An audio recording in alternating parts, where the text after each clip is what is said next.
WCCS AM 1160 and FM 101.1. Let's say hello to Mindy Wygonik. The Indiana Free Library has an event coming up. It is their big event. It is the big fundraiser for the year for the Indiana Free Library. You know, there always is a need for raising funds to keep the library strong and healthy and vital, and they're going to do that again. But this time, Mindy, you've got to change. Good morning. Good morning. It's the evening for the Stacks. Yes, we've moved the venue this year. Mm-hmm. We started our preparations many months ago, and at that time, we thought that the library would be under construction, and we didn't know how we would be able to hold the evening in the library, in the Stacks. So we made the decision to move it out of the library. So this year, it's evening for the Stacks. And you found a wonderful venue for it. We did. We have the Indiana Fire Association, the White Township building on Indian Springs Road, and that's where we're going to hold it this year. So we're looking forward to see how this goes. That's right at the intersection of Warren Road and Indian Springs. That's correct. It's a wonderful, wonderful place. I think it's one of the hidden secrets of Indiana County is what a great place that is to hold an event. So. We are very excited about it. It'll be something totally different. Yeah. So what's going to happen at Evening for the Stacks? We have many things going on this year. Before I get into that exact program, this is the first year that we have sought corporate sponsors, and so we do want to thank our very generous sponsors. Our gold sponsor this year was Colonial Toyota with C.J. Spatafor, so big shout out to them. Our silver co-sponsors are First Commonwealth Bank, and we dealt with Amy Jeffords, and then IRMC with Laura Jeffrey, so we thank them very much Absolutely. to help us. Absolutely. Yeah, so this year's music is our Dad Band, and I'm sure you've heard of the Dad Band before. They've been big supporters of ours. We have Stuart Chandler on drums, Dave Ferguson on bass, Corbin Krug on piano, Mike Powers on saxophone, and Ken Sherwood on trumpet. And we're encouraging that our guests would get up and dance to the music. Sure. I mean, who wouldn't want to dance in a costume celebrating the 40th anniversary of Star Wars? That's a possibility?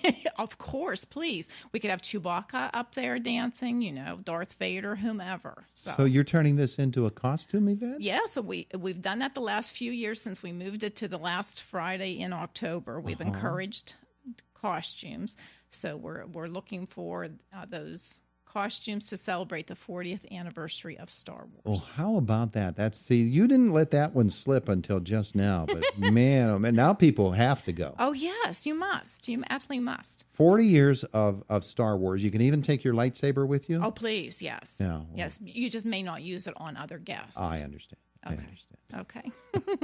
But get your Star Wars costume and come out and dance the night away with the Dad Band, huh? Yes, please. And some other people that we'd like to thank. This year we are going to have Sandy's Catering providing the food, and then there will be a wide variety of food to please all palates.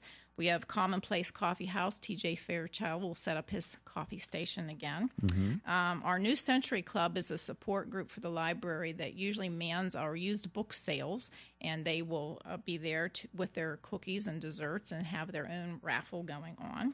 We have adult beverages from Levity Brewing, and then there will be some both red and white wines from Fine Wines and Good Spirits. We have raffles or baskets of jewelry, Star Wars memorabilia. We have wine. We have Mark Altrogi paintings.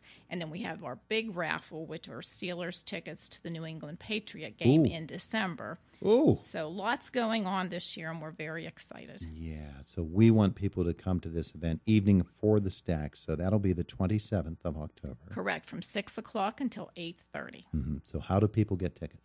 We don't have tickets. You don't have tickets? We reserve. We have reservations. Okay. And we have found that works better because people will say, well, I've lost my tickets. Well, we record your reservations and you just check in when you go.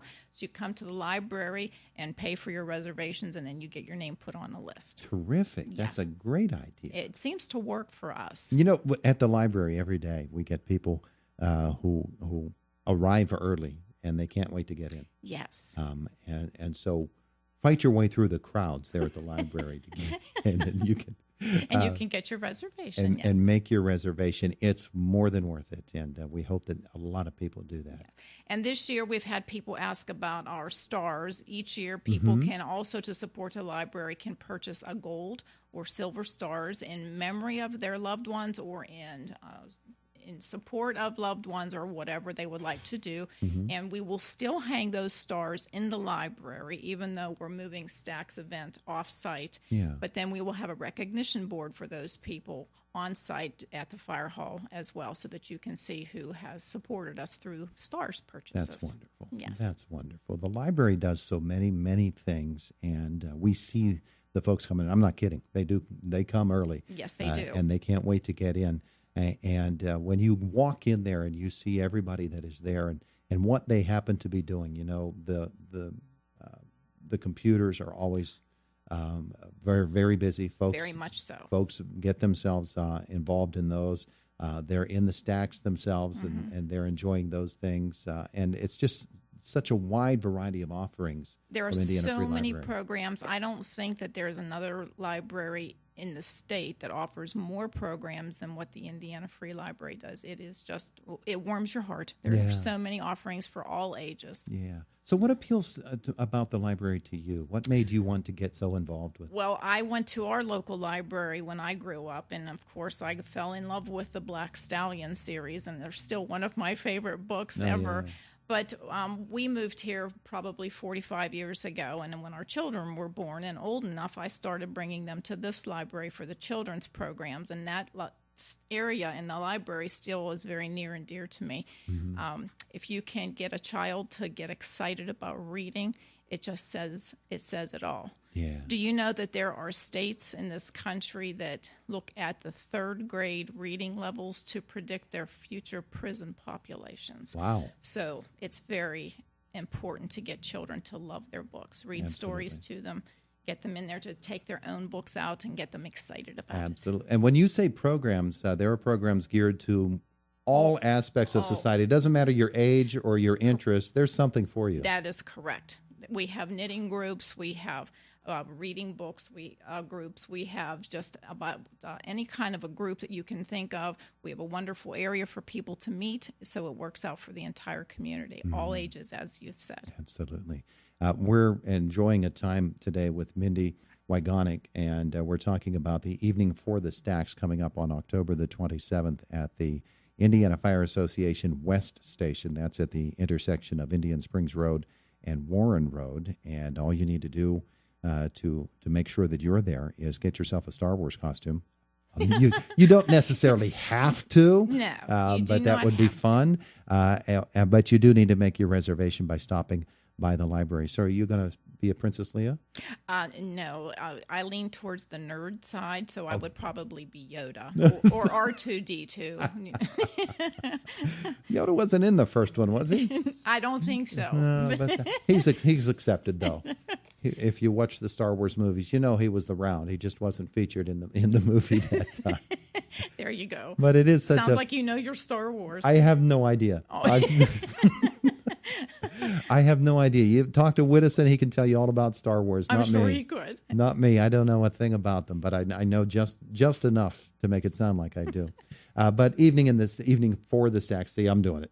I understand. Evening for the Stacks is going on. Folks, pretty excited about the renovations that will be coming to the building. Very much so. The timeline is just rather gray for us, and so it's sort of a wait and see, but we are very, very excited. But supposedly they will start with the outside first, and you look outside and you think, well, the weather, we don't know how much longer that's going to be in our favor, and then we will work on the inside. Yeah, but nowadays they put up a big envelope around it so that they can work in a heated envelope even when they're working on the outside. So Okay, we'll see if that happens. We will. We will. One of the great things about the Indiana Free Library, it's been in that particular building since, what, 1932, We 33? have all of those statistics on a whiteboard, and you're right, it's been a very, very long time. Yeah. And our biggest problem, of course, is the parking situation. We wish that we had more parking for people, but it is a cornerstone. This is one of the busiest intersections in the county, actually, and so it's vital that our library be visible for people. Yeah, and Evening in the Stacks, I said it was one of the major fundraisers for the year. When it comes right down to it, it's the biggest one, isn't it? It is the biggest one, and we also have our annual fund that just is wrapping up, and then we kick into into this, but you are correct. It is our very biggest and probably the most visible, I Yeah. would think. Yeah, and so folks do get excited about it, and obviously we're wishing the best for Thank the you so Indiana Free much. Library. Keep it strong, keep it going. You've got some wonderful people, and you have to celebrate the volunteers who keep it going on the board, and those who are actually in the building every day, making sure the library is running smoothly and is doing the purpose for which it was meant. Very good. Yes. And thank you so very much. We appreciate the Ren Broadcasting support as well. Well, we're very, very grateful for the building across the way. See, there are people lined up right at the door right now. They are waiting. Because the library opens at 10 o'clock every morning. And they're waiting. And they are. They are. Very exciting. Mindy, thank you so much for coming in to visit with us. Thank you very much for having us. We much appreciate it. It is our pleasure, and you come anytime. Oh, thank you. It is